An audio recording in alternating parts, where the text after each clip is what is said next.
जांग ने लड़की को गंभीर नजरों से देखना शुरू किया और यह सोचने लगा कि उसे उस समय उसके साथ क्या करना चाहिए। तभी उसके शरीर से हल्का जहरीला धुआं निकलने लगा और उसके पीछे कई कीड़े दिखाई देने लगे, जो लड़की को घूर रहे थे और हमला करने के लिए तैयार थे। वह उसके पास गया, जमीन की ओर देखने लगा और उससे पूछा कि उसे मारने का कोई अच्छा कारण बताए। ये सब देखकर लड़की घबरा गई, जल्दी से उसके सामने घुटनों के बल बैठ गई, कुछ सोने के सिक्के निकाले, अपना सिर झुका लिया और समझाने लगी कि यह उसके पास की सारी दौलत है। ये लाखों की कीमत के बराबर थी, लगभग उसकी जान की कीमत। वह इसे उसे देने को तैयार थी, बस वह उसकी जान बख्श दे। जांग ने एक सोने का सिक्का उठाया, लड़की को देखा और सोचा कि वह ईमानदार लग रही है। लेकिन चूंकि वह बहुत कुछ जानती थी और झूठ भी बोल चुकी थी, उसने फैसला किया कि उसे खत्म कर देना ही सही होगा। लड़की खड़ी हुई, उसने अपनी आंखें बंद की, एक हाथ आसमान की ओर उठाया और अपने नाम लुओ सेंडो की कसम खाई कि अगर उसने झूठ बोला है तो उसे 5 बिजली गिराकर स्वर्ग सजा दे।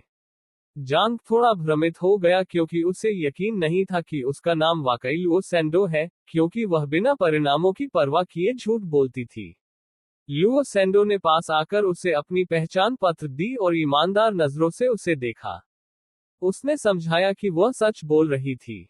उसने ये भी जोड़ा कि अगर वह अब भी विश्वास नहीं करता तो वह पहचान पत्र देख सकता है। जांग ने पहचान पत्र लिया, पास लाकर देखा और पाया कि उसमें एक मोटी लड़की की तस्वीर थी। ये देखकर उसने लुओ सेंडो से पूछा कि क्या वह यकीनन वही है जो तस्वीर में दिख रही है। लड़की ने अपने बालों के कुछ हिस्से पकड़े, 2 पोनीटेल बनाने का नाटक किया, अपनी आंखें बंद की, गाल फुलाए और समझाया कि तस्वीर 2 साल पुरानी है, जब वह न तो बड़ी हुई थी और न ही पतली। ये सुनकर जांग ने पीछे मुड़कर जोर से हंसना शुरू कर दिया। ये देखकर उसके पीछे उड़ने वाले कीड़े भी कुछ भ्रमित हो गए। फिर उसने लड़की की ओर मुड़कर गहरी नजरों से कहा कि वह अभी भी उस पर भरोसा नहीं कर सकता, और यह नहीं जानता कि वह राज रख पाएगी या नहीं, क्योंकि यह काम सिर्फ मृत लोग कर सकते हैं। जैसे ही उसने अपना वाक्य पूरा करना चाहा, लड़की ने छलांग लगाए और स्टोरेज रिंग का उपयोग किया, जिससे एक पोर्टल प्रकट हुआ। उसने एक हाथ पोर्टल के अंदर डाला और दूसरे हाथ से एक स्क्रॉल निकाला। उसने गंभीर नजरों से जांग की ओर बढ़ते हुए कहा कि उसे इसकी चिंता नहीं करनी चाहिए। जांग ने स्क्रॉल को देखा और हैरानी से पूछा कि यह क्या है। लड़की ने दोनों हाथों से स्क्रॉल खोलते हुए समझाया कि यह एक सीलिंग स्क्रॉल है। अगर उसने राज उजागर किया तो उसे तुरंत मौत की सजा दी जाएगी। लड़की ने डरते हुए कहा कि वह मरने से बहुत डरती थी, और इसी वजह से उसने स्क्रॉल निकाला था। उसी क्षण जांग के सामने एक सिस्टम विंडो प्रकट हुई, जिसमें बताया गया कि उसने राज की रक्षा करने की शपथ ली है, और अगर उसने इसे उजागर किया तो उसे मौत की सजा दी जाएगी। ये देखकर जांग को हैरानी हुई, क्योंकि उसे विश्वास नहीं हो रहा था कि दुनिया में ऐसा भी कुछ मौजूद हो सकता है। कुछ सेकंड बाद उसने स्क्रॉल को हाथ में लिया, एक आंख बंद की, दूसरी से उसे गौर से देखा और उसे स्वीकार करने का फैसला किया।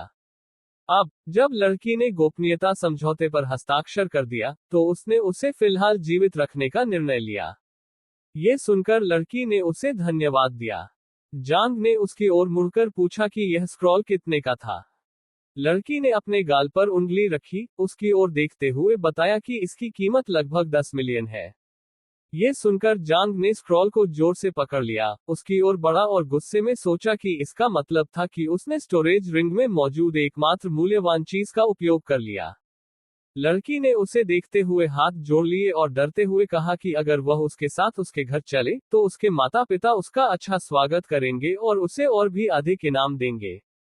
जांग ने उसकी ओर पीठ घुमाई, चलने लगा और कहा कि अगले दिन सुबह उसे नाइट वॉच जाना है, इसलिए वह और समय बर्बाद नहीं कर सकता। ये कहने के बाद उसने लड़की को शुभकामनाएं दी। लड़की खड़ी हुई और उसे दूर जाते हुए देखती रही। उसने उसका ध्यान आकर्षित करते हुए कहा कि वह उसे उसके घर छोड़ दे, क्योंकि उसका घर नाइट वॉच मुख्यालय से बहुत करीब था। उसने ये भी बताया कि उसके घर के पास एक टेलीपोर्टेशन स्टेशन है और वह समय पर पहुंच जाएगा। पहले तो जांग ने मना किया, लेकिन बाद में उसने उसकी बात मान ली। लुओ परिवार के घर पर कई घंटे बाद वे लुओ परिवार के महल जैसे विशाल और सुंदर घर पहुंचे। अंदर एक महिला अपने सिंहासन पर बैठी थी और उसके सामने कई नकाबपोश लोग झुके हुए थे। एक आदमी ने उसके पास आकर बताया कि उसकी बेटी के साथ क्या हुआ था। ये सुनकर वह स्तब्ध रह गई और उसे यकीन नहीं हो रहा था कि ऐसा कैसे हो सकता है। उसने कहा कि जू परिवार ने न केवल चोरी और हत्या की है, बल्कि अब वे हदें पार कर रहे हैं। गुस्से में उसने अपने गुस्से को शांत करने का प्रयास किया। कुछ मिनटों बाद लुओ सैंडो कमरे में आई, अपनी मां के पास बैठी, उसके घुटनों पर सिर रखकर रोने लगी। उसकी मां ने उसके सिर पर हाथ रखा और अपने अधीनस्थों को गुस्से भरी नजरों से देखने लगी। उसने तय किया कि वह जू परिवार के खिलाफ कड़ा कदम उठाएगी।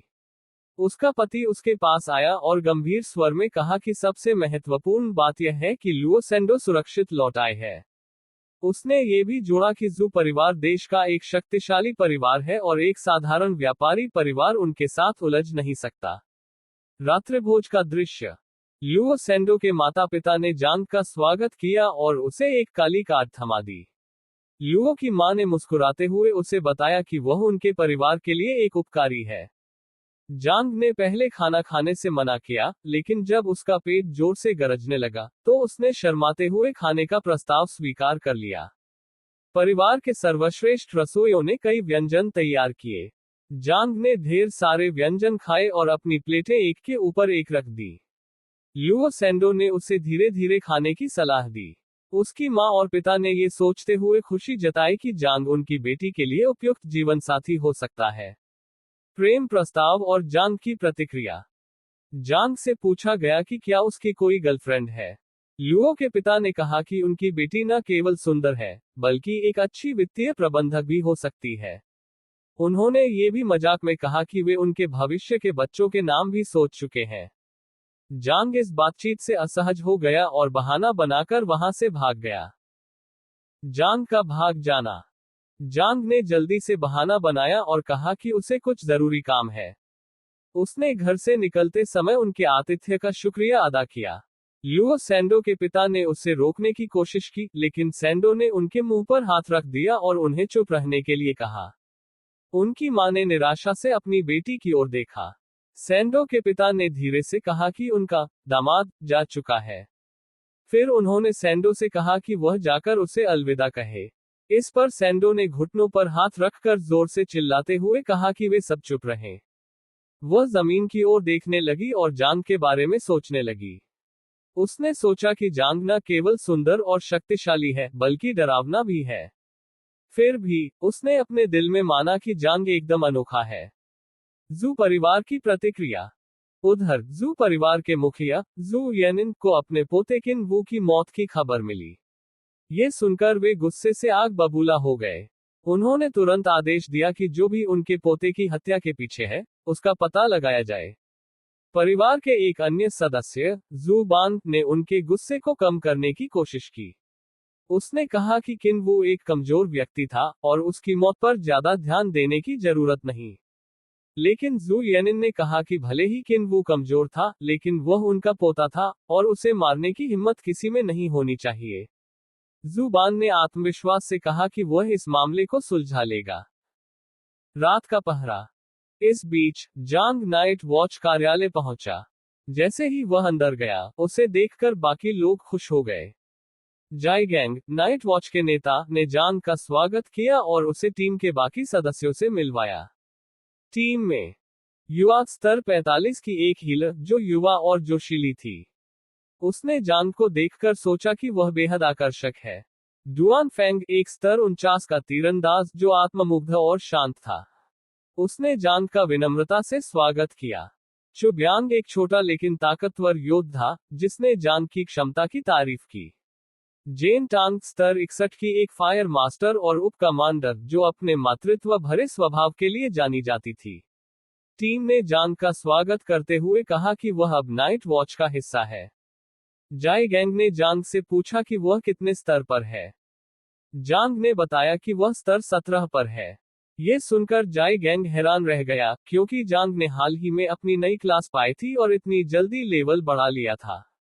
उन्होंने तुरंत जांग को टैनिया ट्रेनिंग कैंप में नामांकित करने का फैसला किया। खतरे की सूचना। जाई गैंग ने गंभीर स्वर में जांग से पूछा कि क्या उसने हाल के दिनों में किसी खतरनाक व्यक्ति से दुश्मनी मोल ली थी।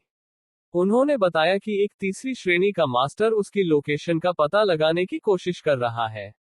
जांग ने सिर झुकाकर सोचा कि क्या ये जू परिवार का कोई सदस्य हो सकता है। वीडियो का एंड। अगर आप लोग इस कहानी का अगला हिस्सा देखना चाहते हैं तो वीडियो को लाइक और चैनल को सब्सक्राइब करना न भूलें।